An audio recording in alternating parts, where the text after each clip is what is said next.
Another top-notch investor who was at the same time responsible for the birth of a different form of investing is Philip Fisher, who is considered to be the father of growth investing. Fisher got his start out of Stanford Business School when he dropped out in 1928, a year before the market collapse of 1929. He launched an investment firm at the age of 24 and focused on investments in Silicon Valley companies, especially in companies that invested a lot of capital into research and development, as well as building innovative new products. In his mind, these were the types of businesses that could generate spectacular returns for a shareholder. Fisher's assessment of a business wasn't merely based on numbers and charts. He placed a great emphasis on a firm's management and ability to deal with incoming problems. He also attempted to comprehend the organizational culture of a company. Fisher was very disciplined and had developed a 15-point checklist, which he went through before making any investment. The checklist will be attached to this lecture as an article.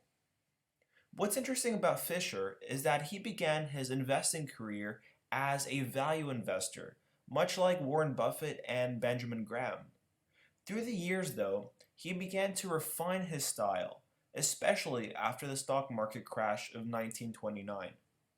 After these events, he felt that some stocks might be incredibly cheap for a good reason, and that many of the counting tools that value investors employ do not take into account any extraordinary problems a company might have. As such, Fisher focused on any and all of a company's growth factors. So essentially, while value investing involves finding high quality companies that are undervalued by the market, growth investing takes place when betting on stocks that are in the midst of moving higher. The key difference between both is that growth investors don't mind paying a higher price for a good business. So, what did Fisher look for in a company? Well, his approach is a little tougher to describe than that of a value investor since it relies more on his personal thoughts on the future of a particular industry or technology. In general, however, there were a few factors he would pay very close attention to. The first, much like Warren Buffett, is that he would seek out firms with great management. As you can start to tell, management is vital to the success of a company. That said, unlike how a value investor might attempt to find more predictable and stable management, a growth investor will focus on how innovative management is.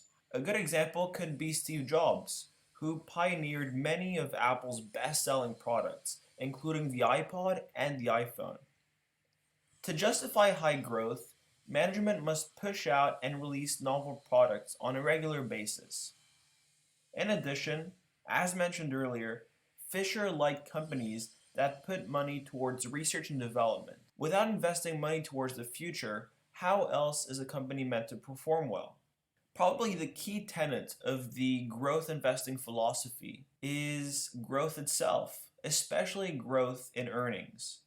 So higher earnings come about through more revenue and less costs.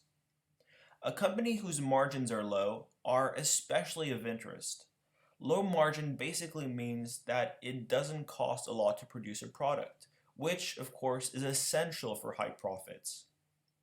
As we talked about in a previous lecture, earnings are another feature that drive stock prices up.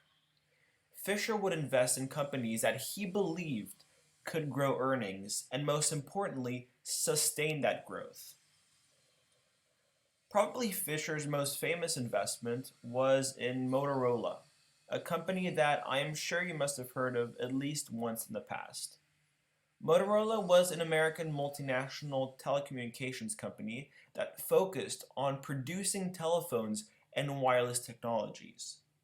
The company was recently broken up into two separate firms. The business was founded in 1928, and back then it focused mostly on creating televisions and radios. Due to its high growth, Fisher became interested and initially invested in the company in 1955, over 61 years ago. Prior and after Fisher's investment, the company grew its revenue at a stellar pace of over 68%. Motorola continued to innovate throughout the next few decades after Fisher's investment and ended up becoming one of the largest telecommunication companies in the world. If Fisher held on to the stake until the year 2000, he would have generated a 6,000% return. This points to the importance of long-term investing. This is something that Warren Buffett agrees with. Investing for the long run presents the greatest opportunities to generate high returns. Short-term investing, in other words trading, can be detrimental to an inexperienced market participant. As such, we can learn much from legends such as Philip Fisher and Warren Buffett, who were able to do so well for so long. Speaking of Warren Buffett, Buffett himself said that his investment philosophy is 15% Fisher. So, in the end, even though Philip Fisher chose to follow the route of growth investing over value investing, he became incredibly successful and has influenced countless individuals. His approach of picking great businesses with high quality management and high earnings growth is very similar to that of a value investor, even though his focus would be on growth instead of price. There's no set rule for doing well in the markets, but Fisher just proves how it doesn't really matter what strategy you follow as long as you are disciplined and look for fundamentally good businesses that will continue to thrive in the future. So, that's all for Philip Fisher.